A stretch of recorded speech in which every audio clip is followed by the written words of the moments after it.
Welcome, everyone. We are back again today for the second in our series of regulatory updates affecting employers at a federal level. My name is Paul Ross. I'm with the McAfee Taft Labor and Employment Department, and with me again is my friend and partner, Natalie Ramsey, and we are going to discuss today non-competition agreements. If you were with us in 2023 at our EmployerLINC seminar, we told you about some activity that year in the Federal Trade Commission where the Biden administration was considering action that would limit employers' ability to use non-competition agreements going forward. In April of 2024, the FTC actually released a final rule that went substantially farther than we might have thought it would and effectively prohibited employers from using non-competition agreements at all nationwide going forward when this rule goes into effect. So our purpose today is to discuss that rule with you and prepare you for what is a pretty significant change in the regulatory environment for employers going forward. So let's start just by talking about the basics of this new rule. So when the law goes into effect, it will place a number of prohibitions on employers. And Natalie, I'll just start at that high level. Let's outline for our attendees today, what are the prohibitions under the new rule? So the FTC's new rule, as you stated, is effectively going to forbid employers from entering into or attempting to enter into any kind of non-compete agreement whatsoever. It's going to prevent and forbid representing, implying, suggesting any kind of non-compete type provision. So any kind of limitation that even suggests or implies that the type of work an employee will be able to do after they leave an employer in a non-compete agreement is forbidden. Employers are going to be forbidden from enforcing existing non-compete agreements. And I think this is very key here with any worker. And that's true whether they entered into this agreement currently or previously, unless, and there's one exception, the employee is considered a senior executive as defined by the rule. And that agreement must predate the effective date of the FTC's new rule.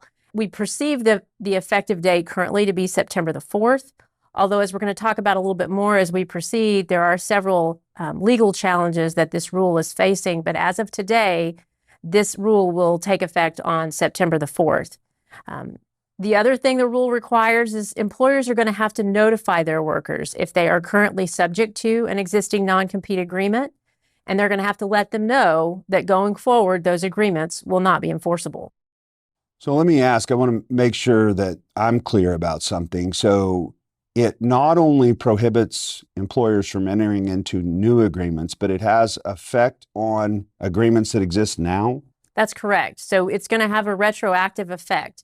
This new regulation is going to reach back in time, and anybody who had an agreement prior to the effective date of this law will no longer have an enforceable agreement, again, with the exception of those who fall into the category of a senior executive.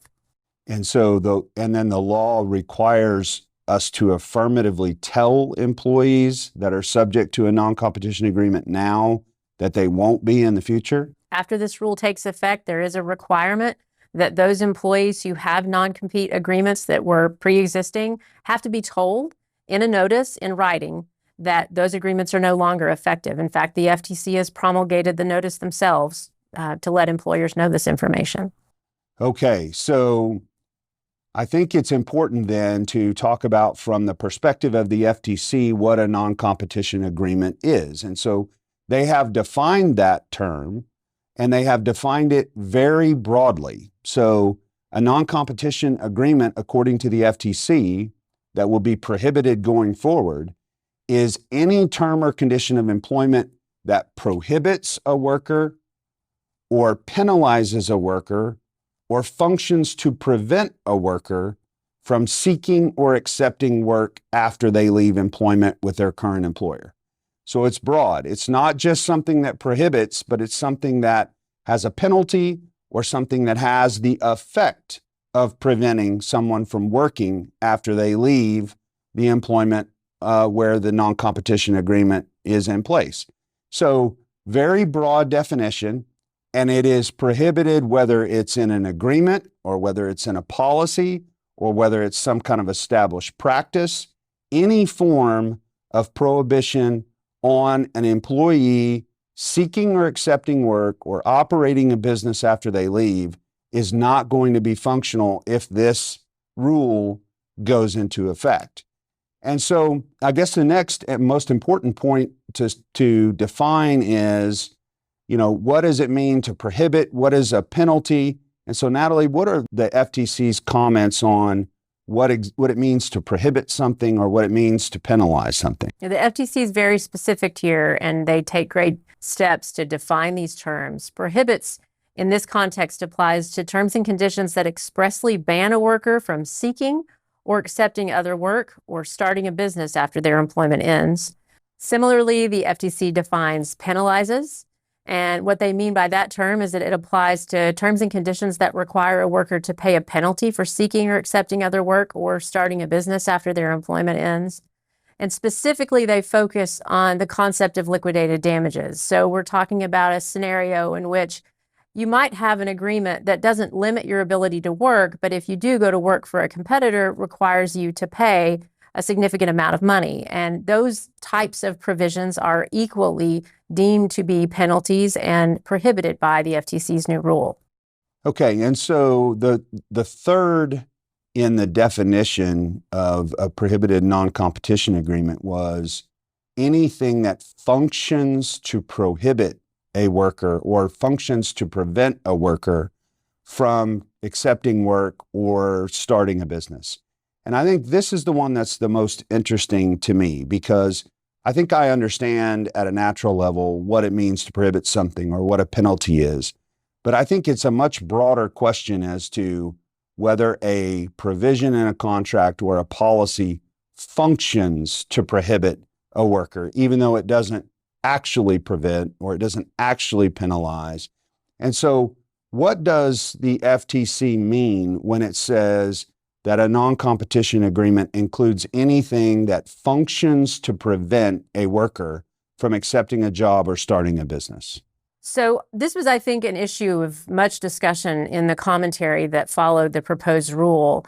And the big concern here is that this functional prohibition was going to swallow up non-disclosure agreements, training kind of repayment agreements. So if we pay for you to be trained, that we can recoup those funds at your departure. Non-solicitation agreements, a very big deal. And the FTC took some steps to clarify this point. And while I do believe their intent here is to be very broad with the use of this functionality word to prevent folks from trying to draft around the FTC's prohibition here, they want to be clear about their expectation in terms of limiting what employers can do in this context. They did make it clear that this new rule does not categorically prohibit the use of a non-solicitation type agreement. And they have suggested that the utilization of that kind of an agreement that is narrowly tailored, that is not overly broad and does not functionally serve to prevent an individual from competing, could still be a viable option for an employer to utilize in this kind of setting. So we could limit an employee who's departing from going out and soliciting our clients, but we can't prohibit them from going to work for that competitor that's actually seeking our clients. Yeah, and so I think our Oklahoma employers might be used to this concept, given that here, non-competition agreements have been substantially limited for a while. Non-solicitation agreements have been okay, but only if drafted very narrowly in a very specific way. And so it seems like the FTC might be taking an approach here that's pretty similar to what's already been in place in Oklahoma. Do you agree with that? I agree. Oklahoma has historically been very restrictive, and our courts have been very restrictive in their analyzing of non-solicitation agreements. And so the parameters around what an employer can utilize in our state are very limited. And I, at this point, am cautiously optimistic that those kinds of non-solicitation agreements that our Oklahoma employers who have had those kinds of agreements carefully reviewed will be in a position where they aren't going to have to go back and notify people that they're no longer enforceable. And I have a cautious optimism that they will withstand challenge if the FTC rule is attempted to be utilized to try to strike those down. Yeah. So great opportunity, if you haven't done so before, to have your non-competition, non-solicitation, non-disclosure agreements reviewed, because even if this rule goes into effect, even Oklahoma agreements might need to be reviewed to make sure that there isn't a very specific point under this FTC rule that causes us to need to redraft those. And so a good opportunity here if it goes into effect, but hopefully the effect for Oklahoma employers will be narrower than it will be on some of the other states who have allowed these types of agreements going forward. So, Nat, you mentioned a moment ago that there is an exception for senior executives. I think you said that agreements that are in place with senior executives before this rule goes into effect will get to stay in effect. Did I understand that right? That's correct. So if you've got an agreement with a senior executive and that agreement is viable under the applicable state's law and it is effective before the effective date of the FTC's new rule, which again is currently slated to be September the 4th, those agreements with senior executives will be carved out from the population that need to be notified that they're no longer enforceable after the rules taking effect. Now, the big question is, what's a senior executive? And the FTC here again has been very specific about who that is. And this is really a definition that's going to apply to maybe less than 1% of workers nationwide. But the criteria is, one, that they have to be in a policy-making position. And that means that they have to have final rule-making authority. It can't just be a person who makes recommendations, but we're talking about the people that are at the top of the food chain, if you will, that are making those decisions and implementing those decisions. And two, there is a threshold earnings requirement, and that is they have to make at least $151,164 in order to be a person that is classified as a senior level executive. Yeah, so the point here, and you'll see this on our final slide of action items, but the point here is if you have an operation in a state where non-competition agreements are currently lawful, and you want to have one that survives this rule, you're going to need to first identify someone that is qualified as a senior executive and then enter into that agreement prior to the effective date of this rule. So another thing to add to your list of takeaways from this particular discussion is to examine whether or not you want a non-competition agreement that might survive this summer. And so we'll certainly talk about that again in a moment. So we talked about the senior executive exemption. Are there any other exceptions at all to this rule under the FTC? It seems really broad, but are there any exceptions? Yes, and I think this is an important one and one that matters significantly in the world of business transactions. Non-competes are enforceable and they're carved out of the FTC's rule when they are entered into in the context of the sale of a business. So if I run and own a business and I sell the business to another person, it is entirely legal and appropriate for there to be a non-competition agreement entered into with me that prevents me from essentially going out and setting up a competing business to compete with the business that I just sold to you. There was a proposal that there be a limitation in this context in the proposed rules that did not go into effect, that was going to limit the ownership interest to about 25%. That's not the case here. And so at this point, non-competes that are entered into in connection with the sale of a business, and I want to stress, you still must comply with your state's law. So the parameters of that non-compete still have to be state law compliant, but they aren't going to be barred by this new FTC rule. So that's an important point. I think even in Oklahoma, where we have existing limitations on non-competition rules, we have had an exception for non-competition agreements entered in as a part of a transaction for the sale of a business. But under Oklahoma's rule, it's slightly different than the FTC rule. Oklahoma's rule is focused on an exception for the sale of goodwill of a business, and the FTC's rule is focused on a person's sale of an interest in a business. And I think it's beyond the scope of what we want to talk about in this short update, but those are different concepts. And so I think it's important that you understand that any non-competition agreement that will be possibly a part of the exception to the FTC rule really has to be examined under state law, as you just said, Natalie, because it may still run afoul of a state law prohibition, even if the FTC would allow that provision. And then there is a final exception that I think is very important that we want to make you aware of. The FTC's final rule does make an exception for a covenant of non-competition where a cause of action has already arisen prior to the effective date of the rule. And that's an important thing to think about. So remember that the effective date of the rule is the date where all pre-existing non-competition agreements are going to be invalidated. And we're going to have to provide notice to our employees about that. But what about a case where a non-competition agreement has been in place, it's been violated, and there is a cause of action pending in court or in a demand letter where an employer is trying to enforce an agreement that existed prior to this rule going into effect? The rule carves that out and says those non-competition agreements are still going to be enforceable as long as that cause of action arose before the effective date of the rule. So important exception to be aware of there.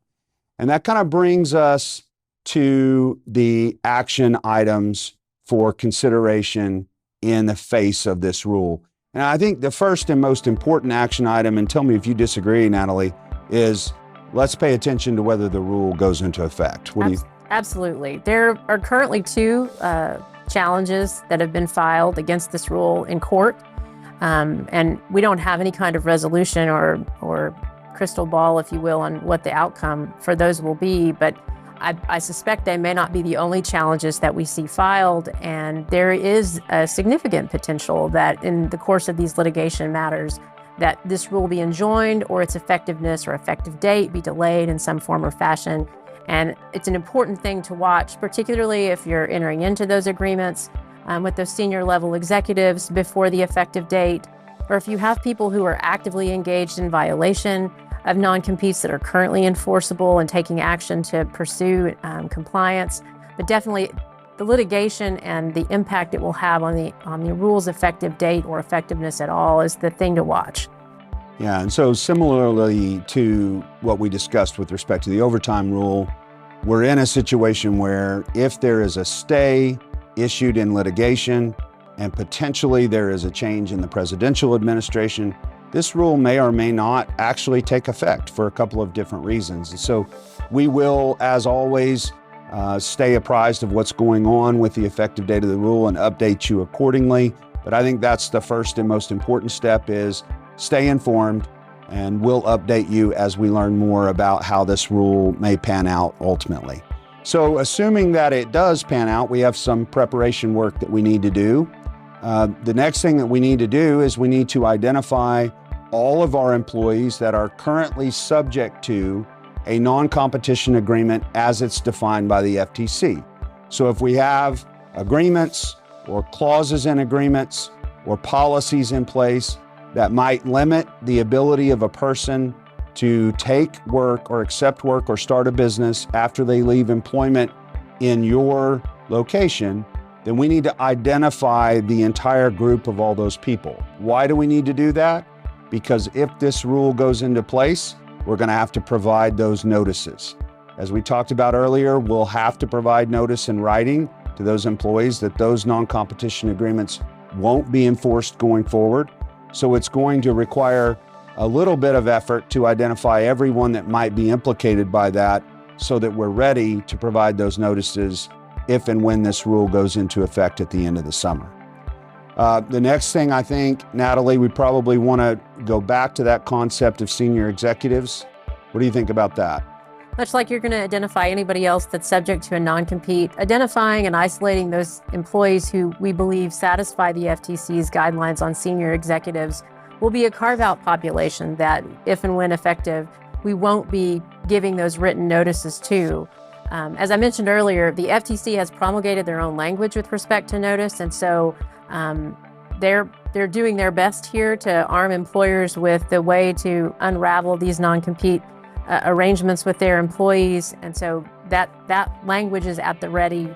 And finally, the other thing you're going to need to do is do an audit of your policies, because as we talked about earlier, in connection with the functionality or a policy or program that has the effect of creating a non-compete or a limitation on an employer's ability to either be employed by or to start a business in competition with, if we have any policies in place that we believe could effectively accomplish this or be perceived to accomplish this, we need to take a careful look at those and determine when and how we need to revise or roll back those policies in order to be in compliance.